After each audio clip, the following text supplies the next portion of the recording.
Good evening friends, miracle mind English में आपका स्वागत है। हमारी आज की जो वीडियो है वो उसका टॉपिक एक बार फिर से वॉर रिलेटेड वोकैबलरी है। हम लोगों ने वॉर रिलेटेड वोकैबलरी का पार्ट 1 किया है। सो ये वॉर रिलेटेड वोकैबलरी का पार्ट 2 है। इसमें भी हम कुछ वोकैब्स लेंगे जिनके बारे में कंप्लीट एनालिसिस करेंगे, और ये ऐसे वोकैब्स हैं जिनका यूज़ मोस्टली वॉर के ड्यूरेशन किया जाता है।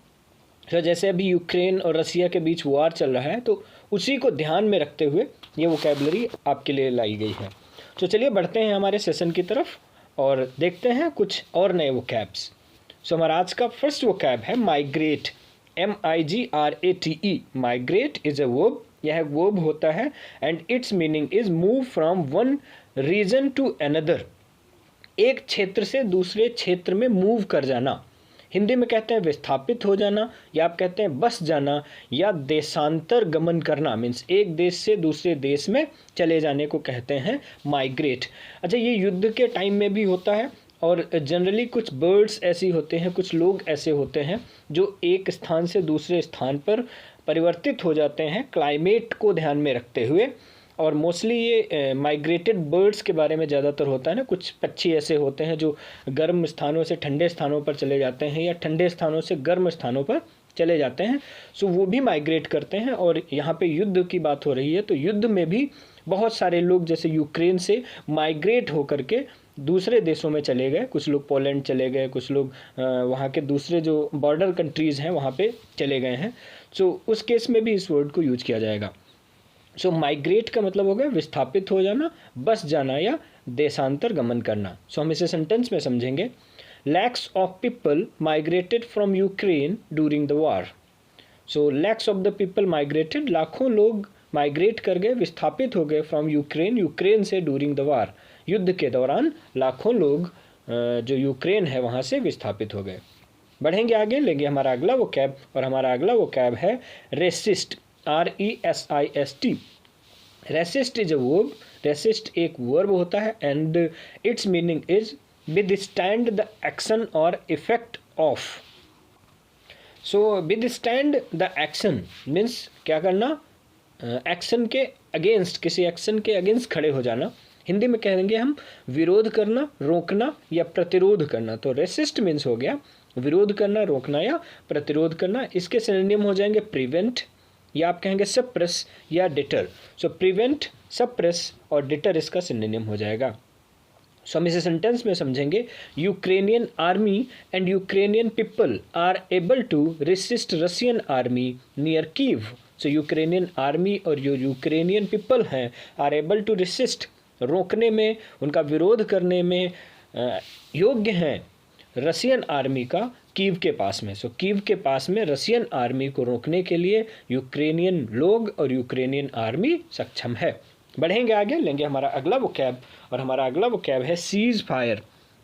CEASEFIRE। ये वर्ड आपने कभी ना कभी सुना जरूर होगा। तो सीज फायर का मीनिंग जान लेते हैं। So cease fire is a noun. Cease fire एक नाउन होता है and it's meaning is a temporary suspension of fighting. Means temporary suspension का मतलब होता है स्थगित कर देना, ऑफ फाइटिंग मीन्स युद्ध को थोड़े समय के लिए विराम दे देना ही कहलाता है सीज फायर। हिंदी में कहते हैं युद्ध विराम। सो इसके सिनोनिम हो जाएंगे पीस, या कहेंगे truce. So peace and truce जो है वो इसका सिनोनिम हो जाएगा। सो हम इसे सेंटेंस में समझेंगे।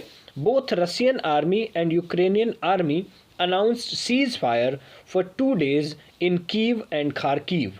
So both Russian army and Ukrainian army, दोनों ही मीन्स रशियन आर्मी और यूक्रेनियन आर्मी ने अनाउंस किया युद्ध विराम का फॉर 2 days, 2 दिनों के लिए, कीव और खारकीव में। जो कीव और खारकीव में दोनों ही सेनाओं ने 2 दिन के लिए युद्ध विराम घोषित किया। बढ़ेंगे आगे, लेंगे हमारा अगला वोकैब, और हमारा अगला वोकैब है obstacle. OBSTACLE। Obstacle is a noun, यह एक नाउन होता है and it's meaning is a thing that blocks one's way और हिंडर्स प्रोग्रेस। कोई ऐसी चीज़ जो किसी का रास्ता ब्लॉक कर देती है या उसकी प्रोग्रेस में बाधा बनती है, उसके लिए यूज किया जाएगा ऑब्स्टेकल। सो हिंदी में कहते हैं बाधा, या कहेंगे रुकावट। सो बाधा कहेंगे या रुकावट कहेंगे ऑब्स्टेकल को हिंदी में। इसके सिनोनिम हो जाएंगे हिंड्रेंस, या आप कहेंगे ब्रिक बैट या आप कह सकते हैं barricade. So barricade, brickbat और हिंड्रेंस इसका सिनोनिम हो जाएगा। सो हम इसे सेंटेंस में समझेंगे। Temporary obstacles are made in Kyiv. So Kyiv के अंदर टेम्परेरी ऑब्स्टेकल्स मीन्स अवरोध जो हैं वो लगाए गए हैं। मीन्स लोगों ने टेम्परेरी जो अवरोध हैं वो लगाए हैं, कहीं पे पेड़ गिरा करके टेम्परेरी बना दिया या कहीं पे कुछ कोई बिल्ड कर दिया कुछ किसी तरीके का, ताकि जो सेना है, रशियन आर्मी है, वो कीव के अंदर घुस ना सके। उसके लिए क्या किया, ऑब्स्टेकल्स लगा दिए हैं। तो बढ़ते हैं आगे, लेते हैं हमारा अगला वोकैब, और हमारा अगला वोकैब है retreat. RETREAT, retreat. So retreat is a verb, यह एक वर्ब होता है, and it's meaning is withdraw from enemy forces. Withdraw means होता है बाहर निकल आना, एनिमी फोर्सेस में दुश्मन की सेना के से। So it's meaning is withdraw from enemy forces. Withdraw means पीछे हट जाना या खींच लेना, एनिमी फोर्सेस में दुश्मन की सेना को, मीन्स या तो जीतने के बाद या हारने के बाद। जब एक आर्मी जीत के बाद या हार के बाद वापस आती है, मैदान छोड़ती है, तो वहाँ पे यूज करते हैं रिट्रीट। हिंदी में कहते हैं पीछे हटना, या आप कहेंगे मैदान छोड़ना। दो लोगों के बीच लड़ाई हो रही है और एक ने क्या किया, मैदान छोड़ दिया है, या दूसरे ने क्या किया है कि उसको हरा दिया है और फिर से जो आर्मीज हैं उनको विड्रॉ कर रहे हैं। So withdrawing, the process of withdrawing army, आप कह सकते हो सिंपल लैंग्वेज में, जो प्रोसेस होती है आर्मी को विड्रॉ करने की, वो कहलाती है रिट्रीट। सो हम इसे सेंटेंस में समझेंगे। Russian army will not retreat from Ukraine. So Russian army नहीं पीछे हटेगी फ्रॉम यूक्रेन, यूक्रेन से। सो रशिया की जो आर्मी है वो यूक्रेन से पीछे नहीं हटेगी। सो बढ़ते हैं आगे, लेते हैं अगला वोकैब, और हमारा अगला वोकैब है fortify. FORTIFY। Fortify is a verb, यह एक वर्ब होता है, and it's meaning is provide a place with defensive works as protection against attack. Means provide करना एक डिफेंसिव वर्क, एक रक्षात्मक कार्य या प्रोटेक्शन के लिए अटैक के, मीन्स जो अटैक हो रहा है उससे बचने के लिए जब कोई डिफेंसिव वर्क मीन्स रक्षात्मक कार्य किया जाता है तो उसको बोलते हैं फोर्टिफाई। हिंदी में कहेंगे मजबूत करना, या आप कह सकते हैं किलाबंदी करना। मीन्स कोई ऐसी चीज़ है जिसको आपने क्या किया, पूरी तरीके से सील कर दिया, किसी सील्ड के अंदर रख दिया, मीन्स उसको किले के तरीके से बंद कर दिया ताकि दुश्मन जो है वो उस पर अटैक ना कर पाए। तो वहाँ पे वर्ब यूज होता है फोर्टिफाई, मीन्स किलाबंदी करना। इसके सिनोनिम हो जाएंगे इम्बैटल, या आप कहेंगे माउंड या strengthen. So mound, strengthen and embattle इसका सिनोनिम हो जाएगा। सो इसका अगर हम नाउन की बात करेंगे तो इसका नाउन बनेगा फोर्टिफिकेशन। FORTIFICATION। फोर्टिफिकेशन नाउन होता है, and it's meaning is a defensive wall. Defensive means रक्षा करने वाली, वॉल मीन्स दीवार। सो हिंदी में कहते हैं दुर्ग, या आप कहेंगे किलाबंदी। सो फोर्टिफिकेशन मीन्स हो गया किलाबंदी या दुर्ग। सो हम फोर्टिफिकेशन को सेंटेंस में समझेंगे। It is not easy for Russian army to break fortification of Kyiv.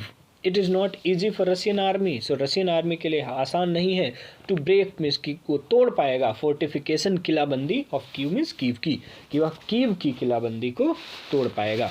बढ़ेंगे आगे, लेंगे हमारा अगला वोकैब, और हमारा अगला वोकैब है टॉर्पीडो। TORPEDO।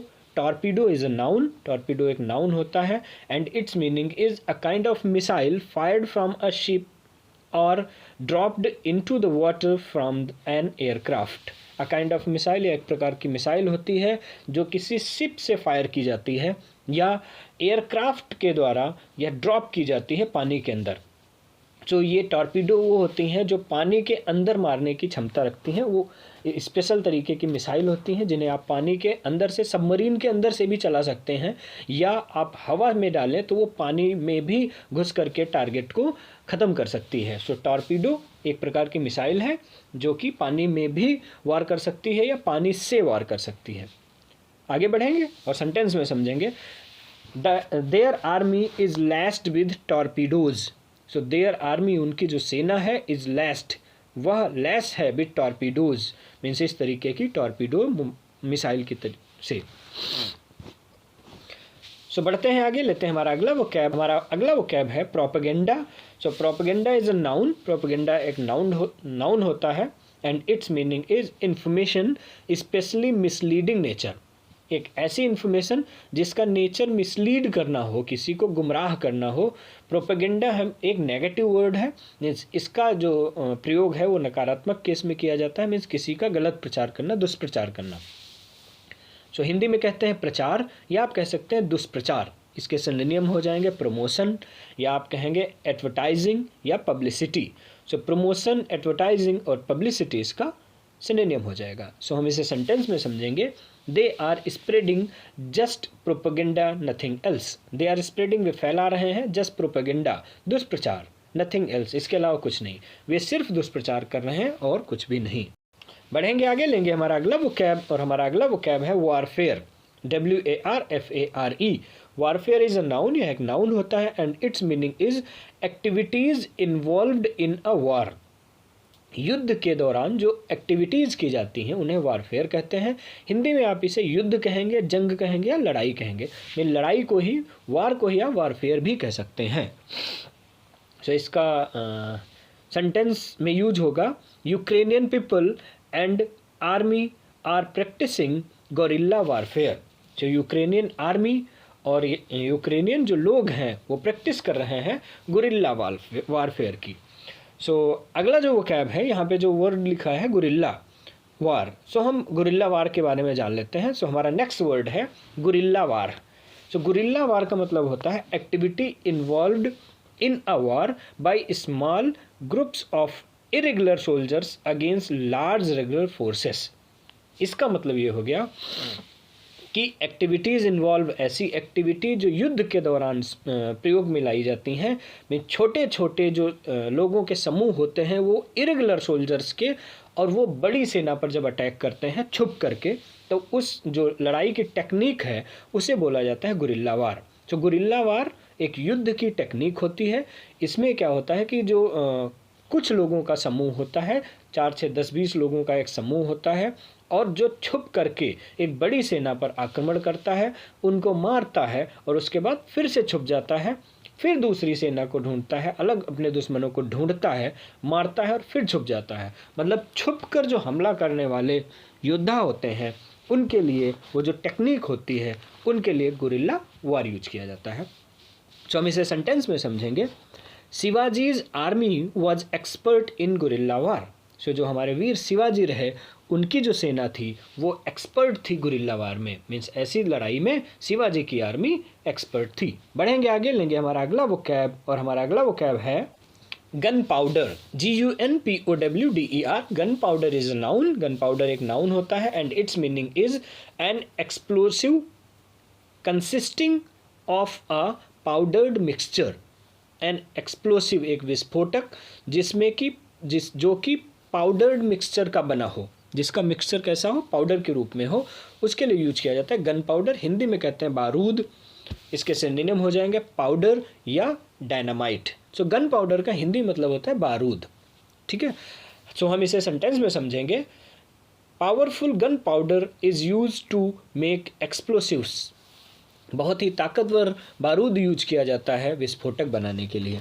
आगे बढ़ेंगे और अगला वर्ड लेंगे, और हमारा अगला वर्ड है कॉन्फ्लैग्रेशन, CONFLAGRATION। कॉन्फ्लैग्रेशन इज अ नाउन, या एक नाउन होता है, and it's meaning is wide spread fire. Hindi में कहते हैं अग्निकांड। सो कॉन्फ्लैग्रेशन का मतलब हो गया अग्निकांड। सो हम इसे सेंटेंस में समझेंगे, many people were killed in conflagration. बहुत सारे लोग मर गए उस अग्निकांड में। Many people were killed in conflagration, बहुत से लोग अग्निकांड में मर गए। बढ़ते हैं आगे, लेते हैं हमारा अगला वोकैब, और हमारा अगला वोकैब है destruction. Destruction, DESTRUCTION। Destruction is a noun, या एक नाउन होता है, and it's meaning is the action causing so much damage. एक एक्शन जिसमें बहुत ज़्यादा नुकसान हो रहा हो। हिंदी में कहते हैं विनाश, या आप कहेंगे तबाही। सो डिस्ट्रक्शन मीन्स हो गया विनाश या तबाही। इसके सिनोनिम हो जाएंगे डिमोलिशन, स्मैशिंग या व्रेकिंग। सो डिमोलिशन, स्मैशिंग और व्रेकिंग इसका सिनोनिम हो जाएगा। तो हम इसे सेंटेंस में समझेंगे, how can Ukraine overcome after this destruction. So how can Ukraine overcome कैसे करेगा यूक्रेन इस तबाही के बाद में? सो इस तबाही के बाद यूक्रेन किस प्रकार से ओवरकम करेगा? So thanks for watching this video, keep learning, keep enjoying और बने रहें हमारे साथ मिरेकल माइंड इंग्लिश में।